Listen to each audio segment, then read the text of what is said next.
다 함께 자리에서 일어나셔서 오늘 주신 하나님 말씀 함께 봉독하도록 하겠습니다. 오늘 주신 말씀은 갈라디아서 1장 10절부터 24절까지입니다. 갈라디아서 1장 10절부터 24절까지 우리 한 목소리로 읽겠습니다. 시작. 이제 내가 사람들에게 좋게 하랴, 하나님께 좋게 하랴, 사람들에게 기쁨을 구하랴. 내가 지금까지 사람들의 기쁨을 구하였다면 그리스도의 종이 아니니라. 형제들아, 내가 너희에게 알게 하노니 내가 전한 복음은 사람의 뜻을 따라 된 것이 아니니라. 이는 내가 사람에게서 받은 것도 아니요 배운 것도 아니요 오직 예수 그리스도의 계시로 말미암은 것이라. 내가 이전에 유대교에 있을 때에 행한 일을 너희가 들었거니와 하나님의 교회를 심히 박해하여 멸하고 내가 내 동족 중 여러 연갑자보다 유대교를 지나치게 믿어 내 조상의 전통에 대하여 더욱 열심히 있었으나 그러나 내 어머니의 태로부터 나를 택정하시고 그의 은혜로 나를 부르시니가 그의 아들을 이방에 전하기 위하여 그를 내 속에 나타내시기를 기뻐하셨을 때에 내가 곧 혈육과 의논하지 아니하고 또 나보다 먼저 사도된 자들을 만나려고 예루살렘으로 가지 아니하고 아라비아로 갔다가 다시 다메섹으로 돌아가노라. 그 후 3년 만에 내가 게바를 방문하려고 예루살렘에 올라가서 그와 함께 15일을 머무는 동안 주의 형제 야고보 외에 다른 사도들을 보지 못하였노라. 보라, 내가 너희에게 쓰는 것은 하나님 앞에서 거짓말이 아니로다. 그 후에 내가 수리아와 길리기아 지방에 이르렀으나 그리스도 안에 있는 유대의 교회들이 나를 얼굴로는 알지 못하고 다만 우리를 박해하던 자가 전에 멸하려던 그 믿음을 지금 전한다 함을 듣고 나로 말미암아 하나님께 영광을 돌리니라. 아멘. 자리에 앉아주시겠습니다. 우리 성도님들과 제가 이 성경 본문을 함께 읽으면 힘이 납니다.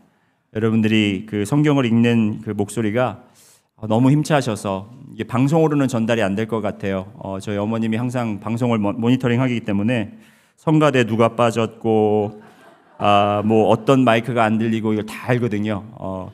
다만 성도님들이 안 보이시다는 거. 만약에 카메라가 여기 하나 있어서 보면은 누가 안 나오셨는지까지 다 체크하실 것 같아요. 그런데 그 여러분이 성경 말씀 읽으실 때 그 소리가 저에게 들려지는 그 소리는 정말 여러분이 말씀을 귀하게 여기신다라는 게 느껴집니다. 말씀을 사모한다라는 게 느껴집니다. 그래서 오늘 그 심정을 가지고 오늘 제가 전달하는 말씀도 저의 목소리가 아닌 하나님의 음성으로 들어주시기를 부탁드리겠습니다. 저희가 갈라디아서를 계속해서 이제 시리즈로 강해 설교로 저희가 배우고 있는데 바울이 갈라디아 지역에 세운 교회들 사이에 바울이 가르친 복음이 아닌 다른 복음 때문에 사람들이 혼란에 빠지기 시작했습니다. 그래서 바울이 이제 펜을 들어서 직접 갈라디아 교회들에게 편지를 씁니다. 여러분, 바울이 때로는 편지를 쓸 때 남의 손을 대신 빌어서 쓸 때가 있습니다. 하지만 갈라디아서는 자기 손으로 직접 썼을 만큼 지금 심각한 사건을 다루고 있고 이것에 대해서 얼마나 본인이 심각하게 생각을 하고 있는지 우리가 알 수 있습니다. 지난주에 제가 말씀드렸듯이 제가 고깃집에 가서 기름 없는 차돌박이를 달라고 했던 저에게 자네가 고기를 알아? 했던 것처럼 바울도 지금 이야기하는 것이 갈라디아 교회들에게 당신들이 복음을 진정 압니까? 라는 질문을 던지는 것입니다. 지난주에 저희가 배운 내용은 다른 복음과 바른 복음에 대해서 저희가 배웠습니다. 유대교인들이 바울이 가르친 복음을 듣고 예수님을 믿게 된 사람들, 특히 이방인들에게 찾아와서 너희가 우리와 같이 모세를 통해 주신 율법을 지키지 않으면 너희는 구원받지 않은 것이다. 구원의 증표로 특히 할례를 너희는 받아야 한다라고 주장했기 때문에 이제 많은 그 그리스도인들이 된 이방인들은 혼돈하기 시작했어요. 착각하기 시작했습니다. 이 잘못된 가르침에 빠지기 시작했습니다. 율법주의자가 돼버린 것입니다. 그리고 이제 그 유대교인들이 주장한 것이 바울은 진정한 사도가 아니다. 그래서 오늘 말씀에도 이제 바울이 간증할 때 본인이 어떻게 사도됨을 그는 증거하고 있습니다. 바른 복음은, 바울이 이야기하는 바른 복음, 다른 복음이 아닌 바른 복음은 바로 그 핵심의 내용이 구원은 행위로 얻는 것이 아니고 오직 믿음으로 얻는 것이다. 하나님 아버지와 아들 그리스도로부터 온 그 은혜라는 뜻은 곧 값없이 받은 선물, 우리가 자격이 없고 우리가 아무것도 하지 않았을 때, 심지어 우리가 원수가 되었을 때 오직 하나님의 은혜로 말미암아 우리가 받게 된 그 선물이 곧 우리 안에 있는 평강이다. 이 평강은 하나님과 인간이 죄로 인해 원수가 되었고 그 죄로 인해서 우리가 멸망받을 수 없지만 그 관계를 평화롭게 회복시켰다라는 그 의미를 담았다고 그 단어에 대해서 설명을 지난주에 드렸었습니다. 그냥 하나님께서 너희가 죄를 용서받았다 해서 죄가 사라진 것이 아니라 예수 그리스도가 우리의 대속물로 오셔서 우리의 랜섬이 되셔서 우리를 대신해서 그 피값으로 여러분의 죄를 갚았기 때문에 우리가 은혜로 하나님과의 그 평화의 관계를 유지할 수 있게 됐다라는 것이 바로 복음의 내용이라고 지난주에 말씀을 드렸습니다. 그래서 지난주에 말씀의 내용을 복음의 본질이다, 복음의 에센스다, 곧 복음은 무엇이다라고 이렇게 이야기할 수 있다면, 오늘 저희가 읽은 본문의 말씀에 제목을 붙인다면, 물론 오늘 주보에 실린 그 제목은 복음이 우리를 변화하게 한다라는 거지만 복음의 effect, 복음의 영향이라는 더 짧은 제목을 저는 주기 원합니다. 복음은 그냥 전달되는 지식적인 것으로 다가오는 것이 아니라 복음이 우리에게 전달되었을 때 그 복음은 우리에게 영향을 미친다는 것입니다. 여러분은 다 복음의 영향을 받은 분들입니다. 믿으시면 아멘 하시기 바랍니다. 우리는 복음의 영향을 받은 자들입니다. 오늘 본문의 내용은 그 복음의 영향을 받은 바울 자신에 대한 간증을 지금 나누고 있다는 것입니다. 여러분도 주님을 만나셨고 구주로 영접하셨기 때문에 여러분 모두에게 간증이 있습니다. 어떤 분들은 저는 뭐 그렇게 간증 같은 거 없습니다라고 이야기하실 수 있겠지만, 여러분이 진정으로 그리스도를 만나셨고 그리스도를 구주로 영접하셨다면 여러분에겐 간증이 있어요. 남들의 간증에 비해 여러분이 간증이 좀 부족하다라고 생각할 수 있습니다. 저도 그랬어요. 제가 특히 그 유스 컨퍼런스에 학생들, 청소년들 집회를 많이 인도했기 때문에 저는 때로는 나에게 좀 더 놀라운 간증, 멋있는 간증이 있었으면 좋겠다. 특히 이제 유스 아이들이 좋아하는 간증 있잖아요. I used to be a gangster. 그럼 애들이 그냥 확 집중해가지고 막 태투 보여주고 그러면 너무 좋아해요. 그래서 제가 유스 집회 하기 전에 여기다 태투를 한번 그려가지고 가서 내가 예전에 갱스터를 조인할 생각을 했었다라는 간증을 한번 하려고 했는데 별로 그게 집중을 못 시킬 것 같더라고요. 이런 반드시 좀 놀라운 간증이 우리에게 필요할까? 난 죽을 뻔했는데 살아났다. 나는 정말 하나님과 멀리 떨어져 있는 정말 탕자 중에 왕탕자였다. 그런데 나는 돌아와서 주님 앞에 돌아와서 완전히 회개하였다. 이런 간증을 우리가 원하고 바랄 때가 있을 수 있으나, 저처럼 그냥 뭐 그렇게 큰 변화 없이 어려서부터 그 믿는 집안에 태어나서 쭉 믿음 안에서 생활하다가 잠시 뭐 잘못된 생각 좀 하다가 그래도 계속 교회에 나오고 이렇게 살았다면 여러분들 생각에는 나는 뭐 그렇게 특별한 변화가 없어, 특별한 간증거리가 없다라고 말할 수 있지만, 여러분이 진정으로 예수님을 만났다면 그 예수님을 만난 그 시기점을 계기로 여러분 예수님을 만나기 전의 삶과 여러분의 예수님을 만난 그 후의 삶이 완전히 뒤바뀌었을 거라는 것입니다. 그것이 바로 복음의 영향입니다. 자, 오늘 바울의 간증을 들으면서 이제 바울의 간증을 세 부분으로 크게 나눠 보겠는데요. 첫 번째는 예수님을 만나기 전에 바울의 모습, 사울이었죠. 그의 이름은 사울이었습니다. 사울은 큰 자라는 뜻이고 바울은 작은 자라는 뜻입니다. 그 이름이 이야기하듯이 여러분 그의 삶이 완전히 뒤바뀌었죠. 그리고 예수님을 만나게 된 사건을 우리가 또 보겠습니다. 예수님을 어떻게 만나게 되었나. 그리고 예수님 마지막으로 세 번째로는 예수님을 만난 후에 그의 삶이 어떻게 바뀌었는가를 우리가 보기를 원합니다. 첫 번째로 우리가 예수님을 만나기 전에 바울은 어떤 삶을 살았는가 13절, 14절 내용을 보면서 한번 우리가 확인해 보도록 하겠습니다. 먼저 13절 말씀 보시겠습니다. 13절에 이렇게 기록하고 있습니다. 다 같이 읽어보실까요? 시작. 내가 이전에 유대교회에 있을 때에 행한 일을 너희가 들었거니와 하나님의 교회를 심히 박해하여 멸하고. 자, 여기에 내가 이전에라는 말로 시작을 하죠. 내가 이전에라는 말은 바로 그리스도를 믿기 전에, 그리스도를 만나기 전 이야기를 하고 있는 것입니다. 그때의 삶을 바울만 아는 것이 아니라 사람들이 다 알고 있었어요. 워낙 바울이 유명한 사람이었고 워낙 활동적인 사람이었기 때문에 사울이었죠. 사울이라는 사람, 그 이름만 들어도 그 사람이 어떤 사람인지 사람들이 알았다는 거예요. 어떤 사람이었습니까? 그는 예수를 박해하고 교회를 멸망시키려고 하는 자였어요. 그런데 그 전에 이야기하는 것이 뭐냐면 유대교에 있을 때에라고 이야기합니다. 지금 이 갈라디아 지방에 있는 교회들이 문제를 누가 일으키고 있다고 말씀드렸죠? 유대교 사람들이 다른 복음을 가지고 지금 혼란을 일으키고 있다는 것입니다. 그런데 그 혼란을 일으키는 그런 사람들 중에 한 사람이었다라는 거예요. 사울도 마찬가지로 유대교 사람이었고, 그리고 그때에 행한 일을 너희가 알았는데 바로 그것이 하나님의 교회를 핍박하고 박해하고 멸하려 하였다라는 것입니다. 그렇게 살았던 것을 이제 많은 사람들이 알고 들었는데, 그는 지금 갈라디아 지방에 다니며 다른 복음을 전하는 유대교인들보다 더 악하면 더 악했지 덜 하진 않았다라는 거예요. 지금 바울이 왜 이야기를 하고 있을까요? 왜 이야기를 하는 것 같습니까? 여러분 한번 생각을 해보시기 바랍니다. 제가 답은 드리지 않는데 여러분들이 한번 생각을 해보시기 바라요. 왜 바울이 이야기를 하고 있는지. 자, 14절 말씀 한번 또 보시겠습니다. 14절 읽어보실까요? 시작.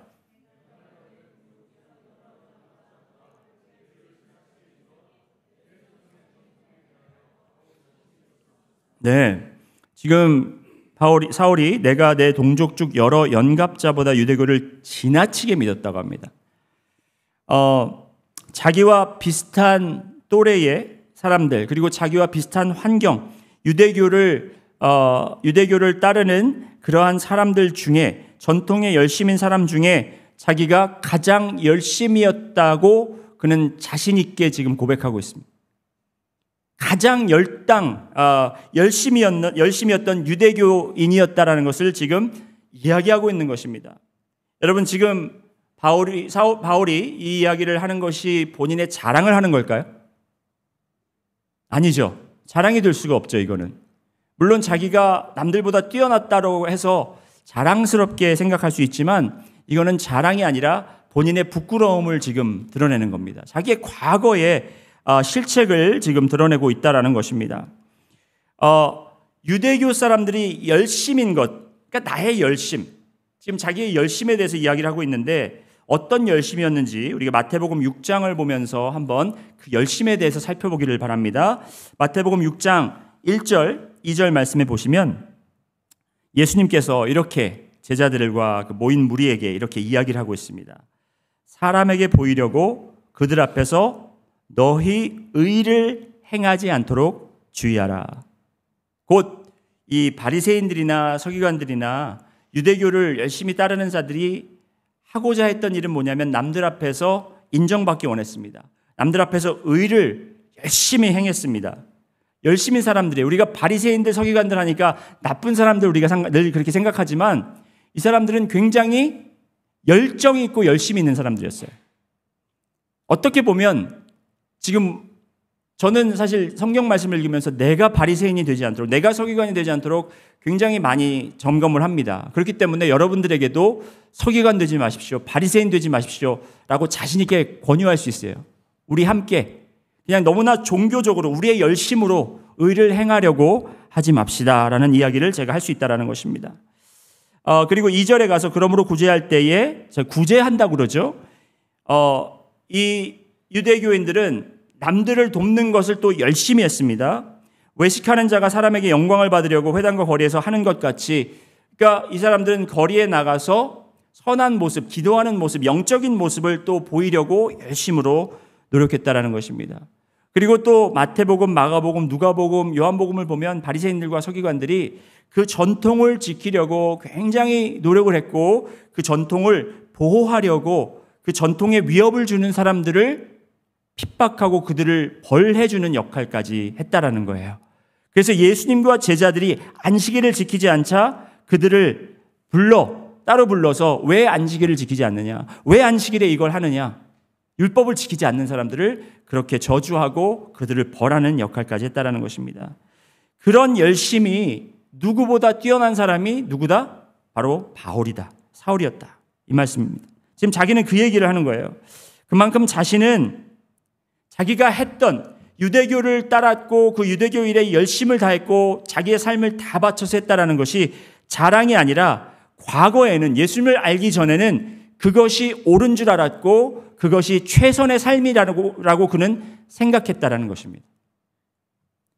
여기 계신 모든 여러분들은 제가 자신하는데 여기는 다 열심히 사시는 분들이에요. 여러분들 열심히 사시는 분들입니다. 그렇죠? 아니신가요?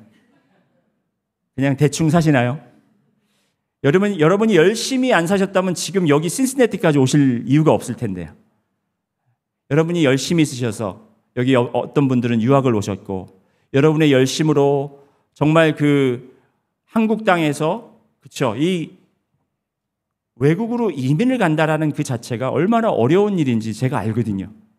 저희 가족이 다 지금 우리 아버지의 형제들이 전부 다 미국에 있는데 막내 삼촌만 못 왔어요. 막내 삼촌이 갈등이 있었습니다. 그분이 이제 40대, 50대 그때 미국을 들어올까 말까 하는데 몇 번 왔다 가시다가 결국에 마음을 못 정하시더라고요. 왜 못 정하시냐 봤더니 포기를 못 하겠는 거예요. 한국에 있는 삶을. 그리고 여기 와서 어떻게 될지 개런티가 없으니까 못 하시더라고요. 그러니까 여기 계신 여러분들은 정말 믿음이 뛰어나시고 열심히 있으신 분이에요.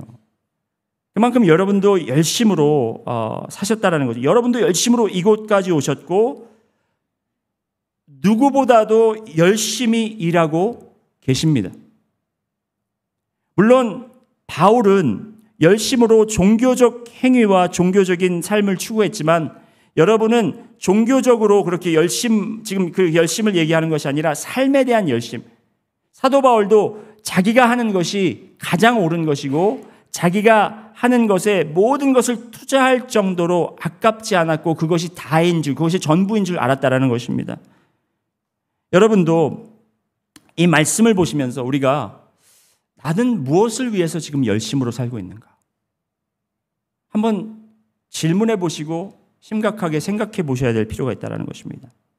IRS의 규정에 의하면은 풀타임으로 일하는 사람이 일주일에 35시간 내지 40시간 정도 일하고 한 달에 130시간 이상 일을 하면 이제 풀타임이라는 그런 스테이터스가 주어진다는 것입니다. 그래서 이제 풀타임에 대한 그 세금이 정해지겠죠.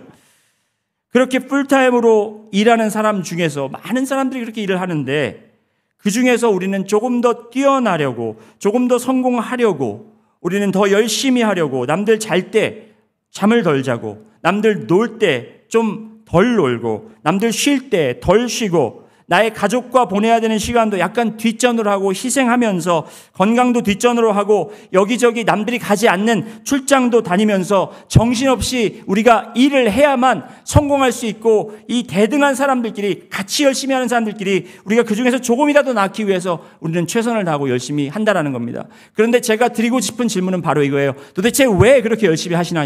왜 그렇게 열심히 사시냐는 거죠. 왜 이렇게 열심히 사세요? 목사님 당연히 열심히 살아야죠, 사람이.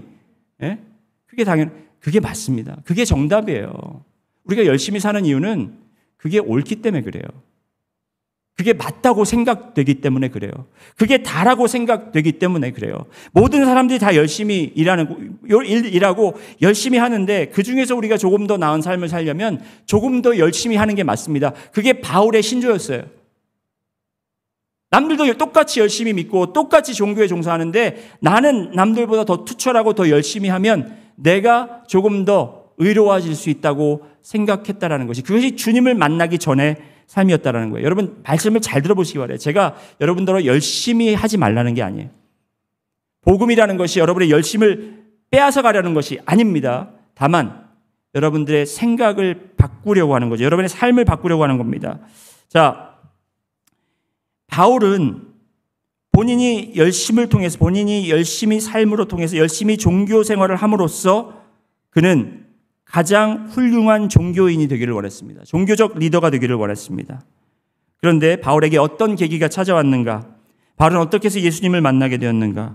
오늘 그 말씀을 한번 보시겠습니다. 자, 15절, 16절 말씀을 보실 때 먼저 15절 말씀 보시겠습니다. 그러나 내 어머니의 태로부터 나를 정하시고 그의 은혜로 나를 부르신 이가.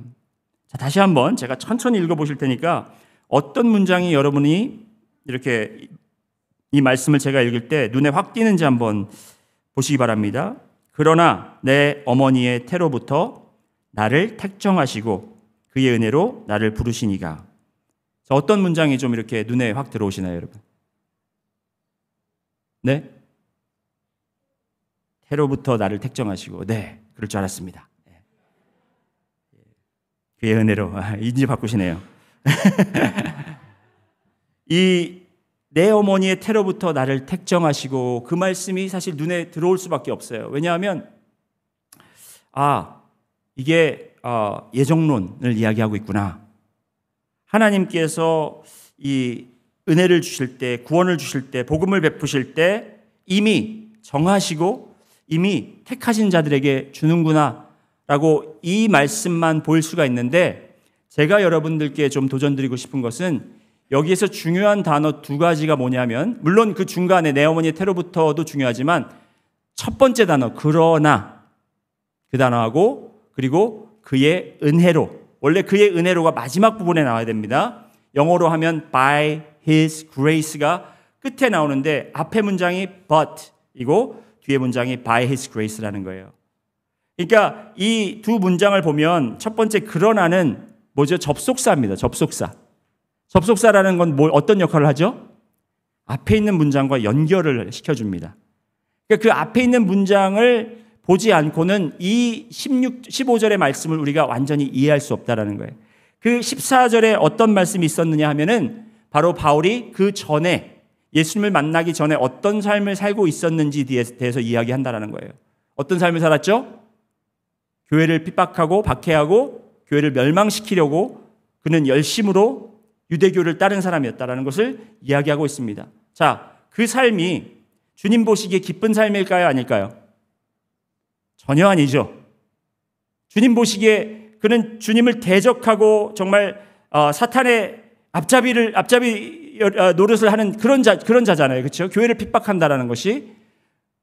그렇게 살았던 바울인데 그러나 그가 뭘 잘해서 하나님께서 예정하시고 택하신 것이 아니고, 그가 잘나서 그가 잘해서가 아니고 그가 잘못된 삶을 살고 있고 악한 행동을 하고 있었지만, 그러나 하나님께서 그를 택하시고 그를 부르셨다라는 거예요. 뭐로? 그의 은혜로. 그러나 그의 은혜로가 마치 이 책장에 보면 그 북엔드라고 아시죠, 여러분? 책을 세워놓는 그 스탠드가 있어요. 그 역할을 한다라는 겁니다. 우리는 그 책들만 보고 책에 이런 책이 있구나 제목들만 보는데, 그게 아니라 이 책을 세워놓는 그 북엔드가 있어야만 그 책이 고정되고 그 책이 잘 보관된다라는 거죠. 마찬가지로 그러나 그의 은혜로 이 말씀을 우리가 계속해서 보면 이 말씀의 진리가 하나님이 우리를 예정하시고 택한 것, 그것이 중요한 것이 아니라 하나님께서 우리의 의를 보고 우리가 정말 의로움이나 우리가 잘남과 우리가 똑똑함 이런 걸 보고 택하신 것이 아니라 오직 하나님의 은혜로 우리를 택하신다라는 거예요. 그러니까 여기 계신 여러분들 모두가 인간적으로 세상적으로 보면 잘나신 분들이 많이 있겠죠. 하지만 여러분, 복음의 중요한 메시지는 뭐냐? 네가 잘난 것 때문에 하나님이 택하신 것이 아니다라는 거예요. 자, 옆에 분 보시고 너 안 잘났어 이렇게 얘기를 해주시기 바랍니다. 너 별로 안 잘났어. 오직 하나님의 은혜로 우리는 택하심을 받은 거라는 거예요. 바울이 회심한 계기. 자, 계속 보시면 그러면 어떻게 해서 바울이, 여러분 유대교 예수님을 몰랐을 때는 본인의 열심으로, 본인의 성취함으로, 본인이 이룩하고자 하는 것을 다 했기 때문에 누구보다 뛰어나고 누구보다 헌신적으로 열심히 했기 때문에 그가 이루려고 한 게 있잖아요. 이거를 어떻게 다 내려놓을 수 있었는가? 무슨 계기로?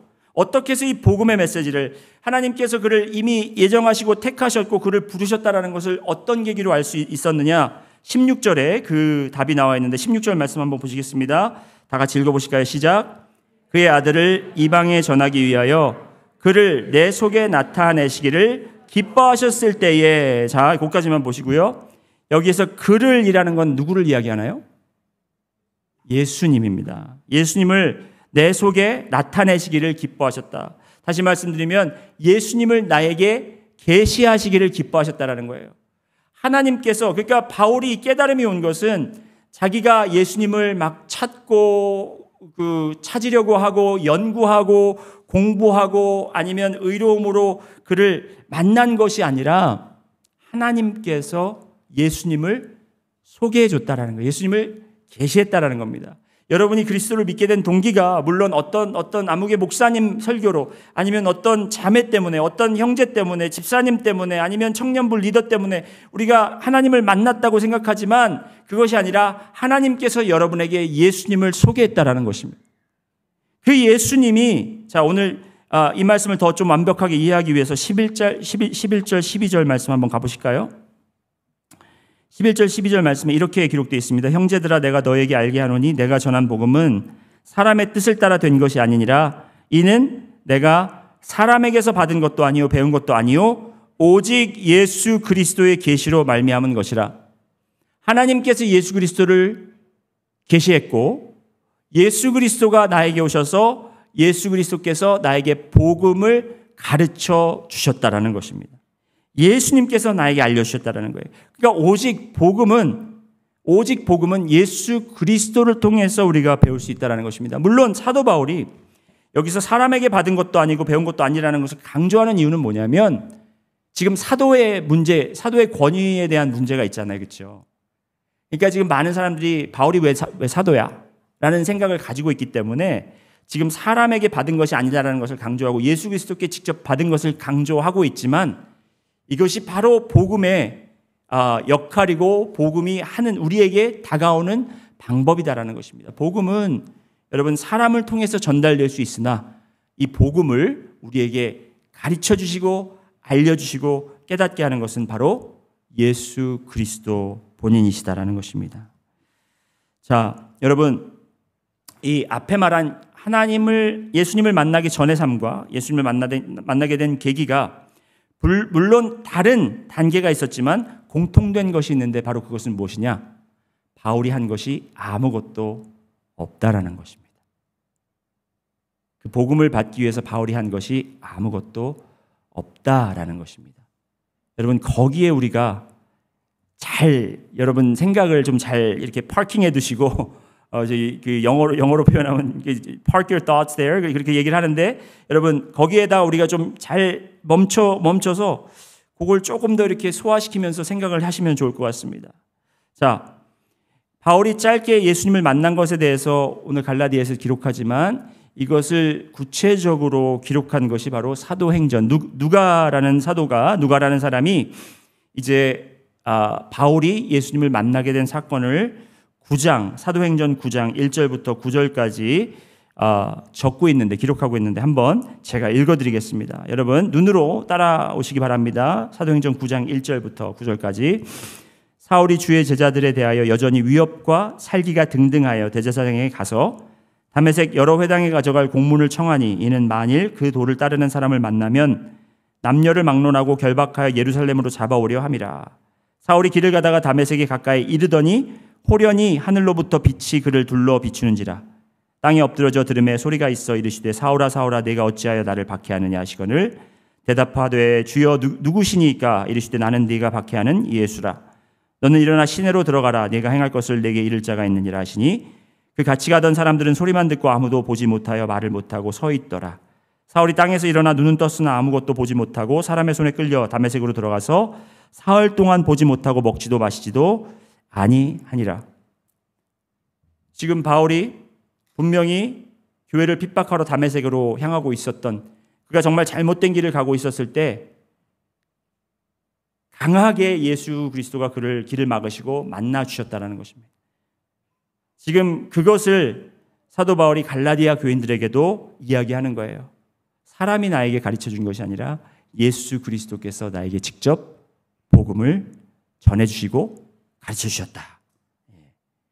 자, 그러면 세 번째로 그리스도를 만난 이후 바울의 삶이 어떻게 바뀌었나 우리가 한번 말씀을 통해서 보실 때에 17절, 18절 말씀 보시기 바랍니다. 17절, 18절에 우리 다 같이 17절, 18절 다시 한번 한 목소리를 읽어보실까요? 시작.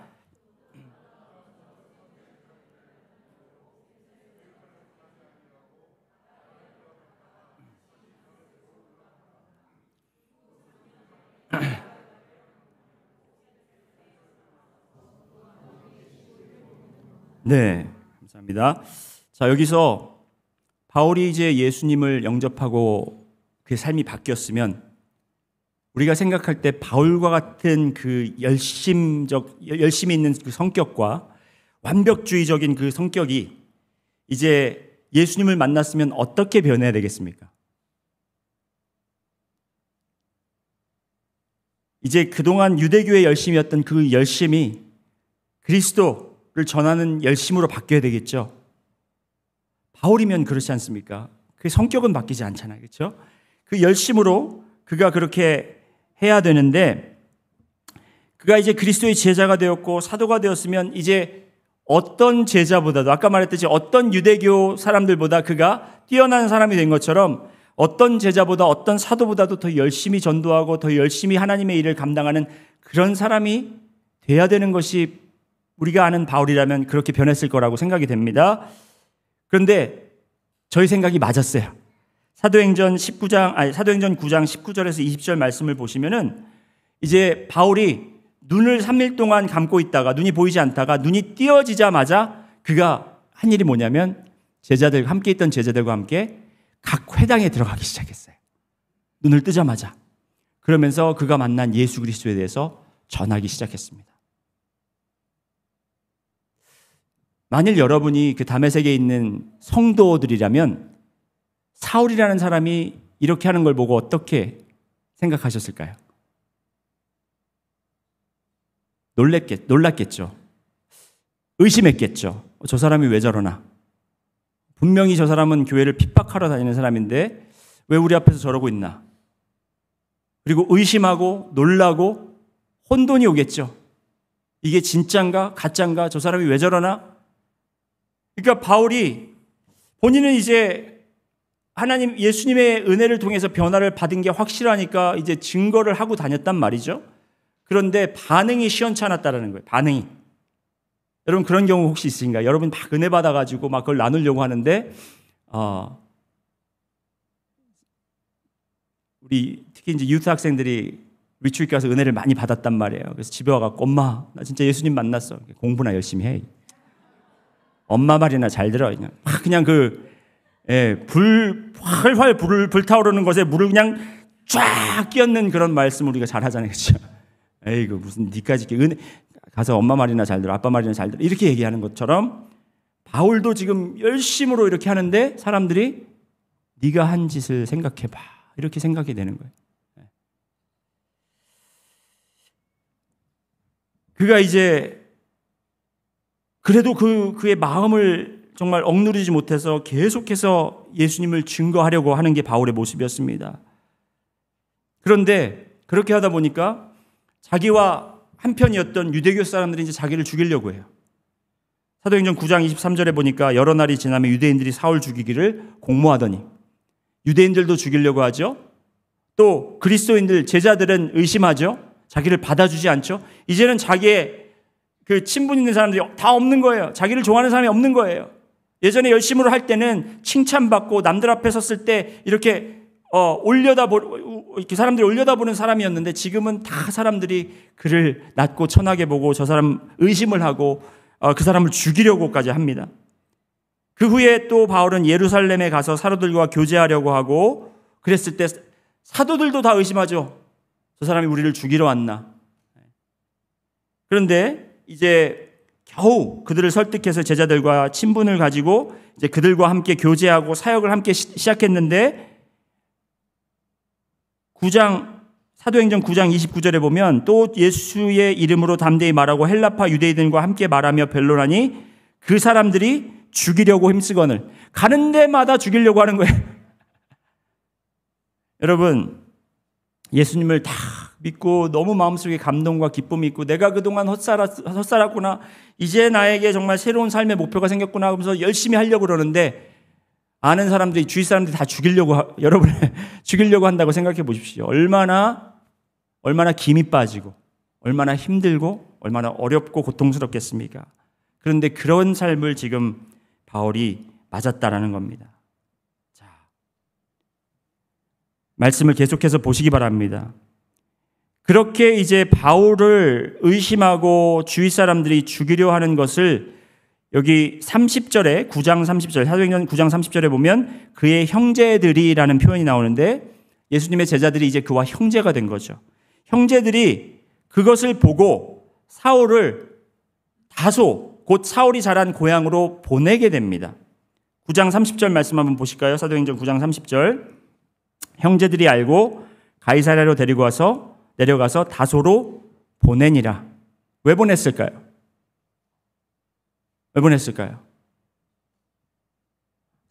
이 사울을 데리고 다니는 데마다 이게 어려움이 자꾸 생기니까 제자들도 감사하고 기쁜데 이 형제가 하나 더 생긴 것이, 그리고 자기들을 핍박하던 사람이 우리 중에 한 사람이 예수 그리스도의 제자가 되고 사도가 된 것이 기쁘지만 지금 가는 곳곳마다 이분이 우리의 사역을 돕는 것이 아니라 오히려 방해가 되고 있거든요. 그러니까 다소로 보냈어요. 그런데 다소로 보내고 나니까 바로 그 다음 절에, 이거는 우리 같이 한번 읽어보시겠습니다. 9장 31절, 사도행전 9장 31절 같이 읽어보실까요? 시작. 그리하여 온 유대와 갈릴리아와 사마리아와 교회가 평안하여 든든히 서가고 주를 경외함과 성령의 위로로 진행하여 수가 더 많아지니라. 이거 참, 내가 오히려 잠잠하고 그리스도를 전하지 않고 다소로 피해가니까 교회가 부흥을 하네. 여러분, 이런 경험 혹시 해보신 적 있으실까요? 내가 정말 은혜가 충만해서 막 봉사도 하고 여기저기서 섬기기를 원하는데 가는 데마다 시끄러워. 사람들이 인정을 안 해줘요. 그리고 자꾸 비판해요. 그래서 에이, 뭐야 이거, 다 관둘래. 그래서 그만뒀더니 막 부흥해요. 예전보다 더 잘 돼요. 그럼 여러분 같으면 어떻게 생각하시겠어요? 그래, 관둬라. 난 옛날 삶으로 돌아가겠다. 이렇게 생각하겠죠. 그런데 여러분, 지금 이게 그리스도를 믿기 전과 그 믿게 된 계기와 그 후라는 거죠. 그 후에는 사실 어두운 후에 빛이 있고 이 바람이 분 후에 잔잔하고 이게 풍파가 있은 후에 잔잔하면서 더 좋은 일들이 있어야 되는데 지금 그 좋은 일들이 있는 게 아니라 오히려 오해받게 되고 의심받게 되고 그러면서 내가 없으니까 더 일이 잘 된단 말입니다. 자, 이게 하나님께서 복음을 통해서 무엇을 사도 바울에게 가르치고 계신 걸까요?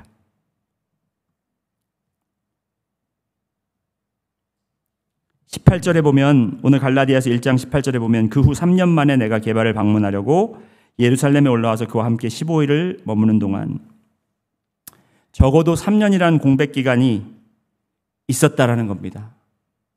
그가 다소에 내려가서 3년이 있었는지 아니면 다른 데 가서 3년이 있었는지는 알지 못하지만 이 3년이라는 시간이 도대체 무엇을 의미하는지는 모르겠지만 그가 그렇게 예수님을 믿고 그의 마음속에는 열정이 아직도 식지 않고 그동안 유대교를 섬겼던 그 열정을 가지고 그리스도를 섬기고 있기 원했고 그리스도를 핍박하던 자들을 대항해서 그리고 아직도 믿지 않는 자들에게 복음을 전하려고 그는 정말 그 마음이 활활 타오르고 있었지만 그것을 하나님께서 그대로 보내신 것이 아니라 3년이라는 시간을 그를 잠잠케 만드셨다라는 거예요.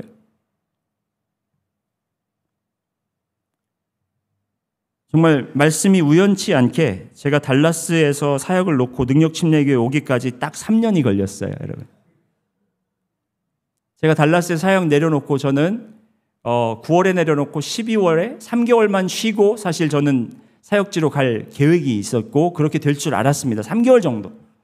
적어야 3개월. 3개월 정도는 내가 쉬면 그 다음 사역으로 갈 수 있겠다 생각한 것이 3년이라는 세월이 저도 모르게 그냥 이렇게 지나갔다라는 거죠. 그 3년이라는 시간이 저에게는 쉬는 것은 있었지만 마음속에는 굉장히 불안함이 있었습니다. 이러다 사역 못하는 거 아닌가? 내가 다음에 하나님께 어디로 가야 되나? 그런데 이 3년의 기간 동안 하나님께서 저에게 가르쳐 주신 것이 있어요. 그 가르쳐 주신 게 뭔지 아세요, 여러분? 너 없어도 교회는 잘 돌아가. 그거예요. 너 없어도 교회는 잘 돌아가. 사도 바울에게도 지금 이 3년이라는 시간을, 공백 기간을 두신 이유가 네가 그렇게 열심히 안 해도 교회는 부흥할 거야. 성도의 수는 늘을 거야. 제자들은 생길 거야.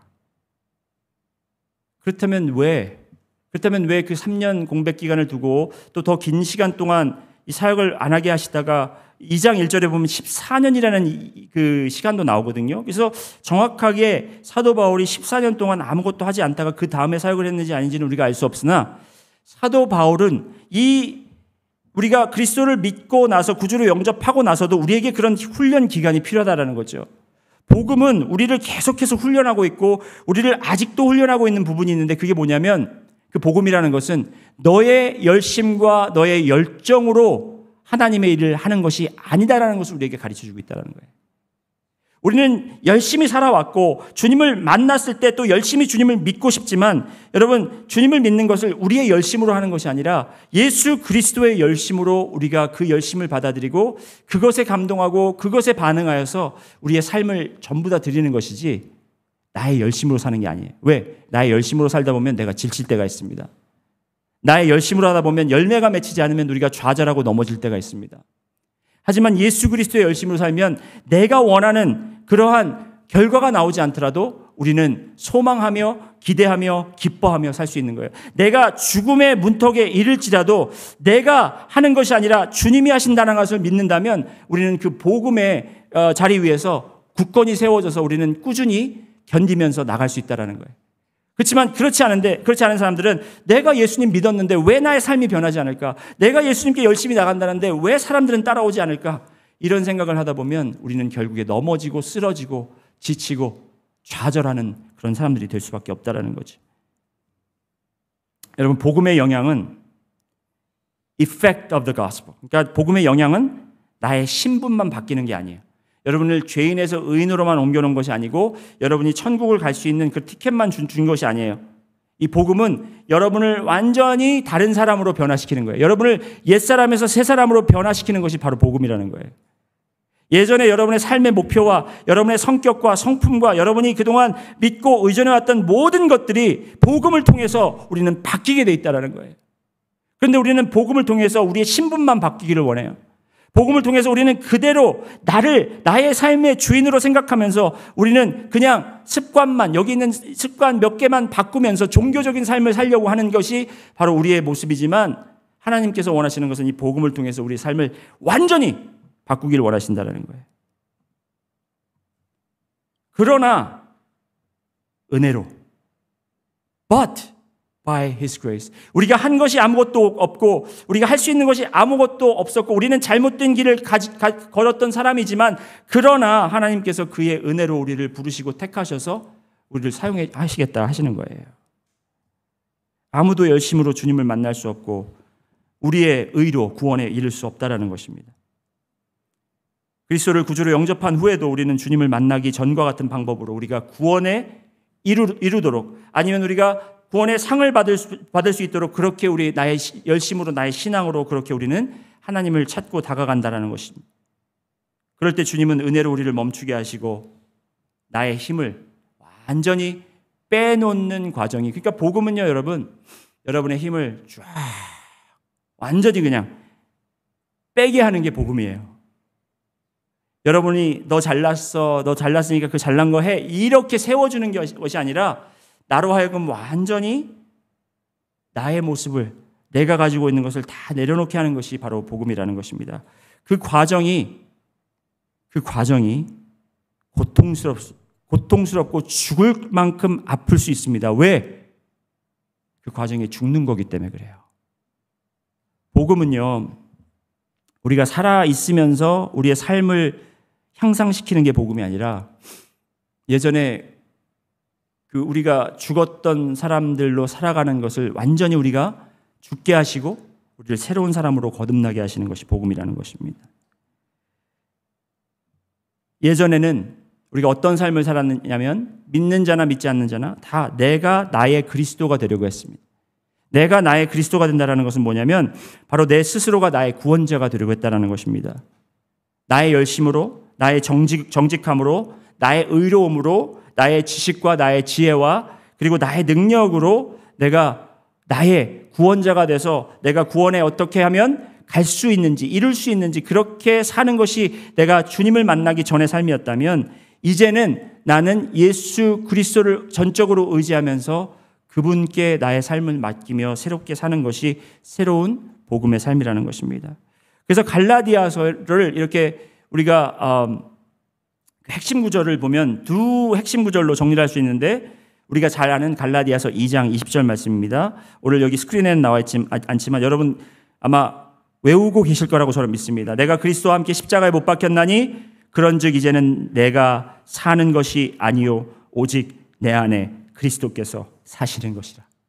이제 내가 육체 가운데 사는 것은 나를 사랑하사 나를 위하여 자기 자신을 버리신 하나님의 아들을 믿는 믿음 안에서 사는 것이라. 이것이 바로 복음의 핵심적인 내용이라는 것입니다. 그래서 6장 14절의 갈라디아에서 바울은 또 이렇게 고백합니다. 그러나 내게는 우리 주 예수 그리스도의 십자가 외에 결코 자랑할 것이 없으니 그리스도로 말미암아 세상이 나를 대하여 십자가에 못 박히고 내가 또한 세상을 대하여 그러하니라.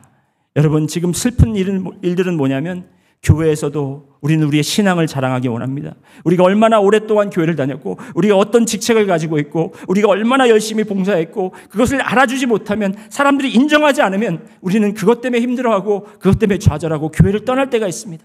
하지만 여러분 우리가 자랑할 것은 그리스도의 십자가 외에 아무것도 없다라는 거예요. 왜냐하면 우리를 부르셨을 때 우리를 만나주셨을 때 우리가 가진 것이 아무것도 없고 오히려 우리가 주님께 원수된 우리들을 그리스도 예수께서 만나 주셨기 때문이라는 것입니다.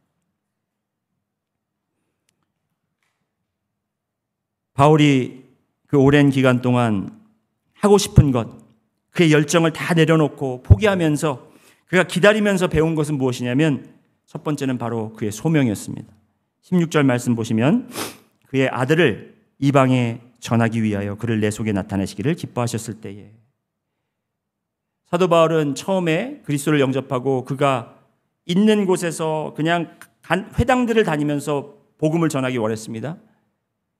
하지만 그가 그 쉬는 기간 동안 사역을 멈춘 그 기간 동안 예수님께 훈련받은 부분이 뭐냐면 너를 부르시고 택한 이유는 아직도 그리스도를 모르는 이방인들에게 내가 너를 보내겠노라 하는 것을 그가 분명히 깨달았다는 겁니다.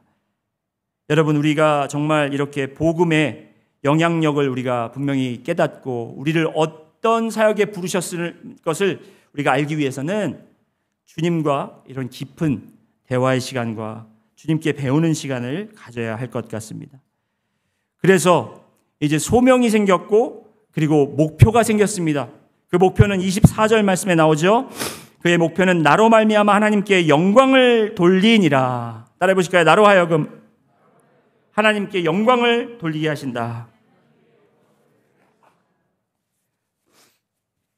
그가 주님을 만나기 전에는 자신의 의로, 아까도 우리가 말씀 봤지만 이 바리새인들과 서기관들은 남들에게 보여지면서 남들에게 인정받는 그것이 목표였어요.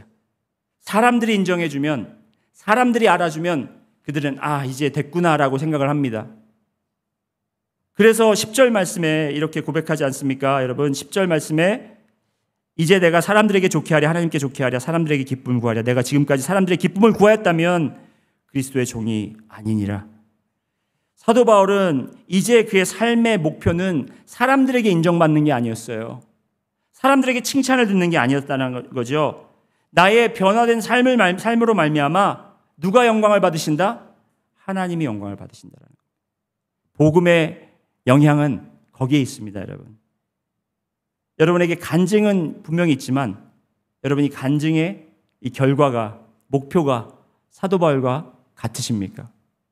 여러분의 삶을 통해서 여러분이 원하시는 것, 이 복음을 통해서 하나님께서 원하시는 것이 무엇이라고 생각하십니까? 그는 공통적으로 하나님께서 이 박레위라는 사람의 삶이 완전히 변화받아서 나를 통해서 영광받기 원하시는 겁니다. 마찬가지로 여러분도 여러분의 변화된 삶을, 복음으로 변화된 삶을 통해서 하나님께서 영광받기를 원하십니다. 기도하시기 바랍니다. 하나님 감사합니다. 오늘도 복음의 말씀을 저에게 전해주셨습니다. 이 복음의 내용이 정말 간단한 것 같지만 우리가 이 복음의 삶을 실천하기가 너무나도 어렵습니다.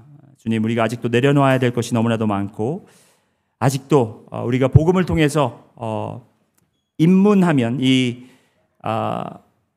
영적인 성자의 삶에 입문하는 것으로 그치는 것이 아니라 오늘도 복음으로 우리가 변화되고 나의 옛 모습이 죽어가고 그리고 오직 그리스도가 나의 삶을 통해서 살아나고 자랑되며 그리고 또 결국에는 하나님께 영광을 돌리는 그런 삶을 살 수 있도록 주여 인도하여 주시옵소서. 감사드리며 예수 그리스도 이름으로 기도드렸습니다.